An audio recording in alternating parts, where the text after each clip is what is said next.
Hello guys, આજે અમે આવી ગયા છે ન્યારી ડેમ પહોંચી અને અમે થોડુંક એવું નાસ્તો હતો, નાસ્તો કરીને અમે બેઠા.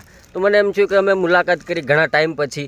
તો હું તમને બધાને પણ એક કહું કે અમારી સાથે છે કિંજુ, કે જેની યુટ્યુબની આઈડી છે કિંજુ બ્લોગ્સ, કે ઘણી એવી જમવાની રેસીપી બહુ સારી એવી બનાવે છે. તો તમે પણ એની પાસે ઘણું બધું શીખી શકો. તો ચાલો આપણે એની સાથે જ વાત કરીએ છીએ. હેલો કિંજુ. હેલો, કેમ છો બધા? તો ભાઈ આપણી તો યુટ્યુબ ચેનલ છે કિંજુ બ્લોગ કરીને, તો તમને બધાને ઘણા ખરા મતલબ 50% મને લોકો ઓળખતા જ હશે. આપણી કિંજુ બ્લોગ કરીને ચેનલ છે, રેસીપીઝ ને સીવવાના વિડીયોઝ ને એવા બધા છે. અને શું કહેવાય, નયન હોતન ચાલુ કરે છે, એને શું કહેવાય કન્ટેન્ટ એની પાસે બહુ જોરદાર છે ને મસ્ત છે. તો બધા સપોર્ટ બતાવતા રહેજો, જેમ અમને બતાવો છો એવી રીતે. અને બાકી જો અહીંયા આવ્યા છે બધા એન્જોય કરીએ છીએ ચારેય જણા. આપણે બહુ લાંબુ તો કંઈ આવડતું નથી, પણ આવી રીતના આપણે બધું ચાલુ કર્યું છે. તો સાથ સહકાર અને સપોર્ટ આપતા રહેજો મારા વાળા બધા ફ્રેન્ડ સર્કલ વાળા. Thank you.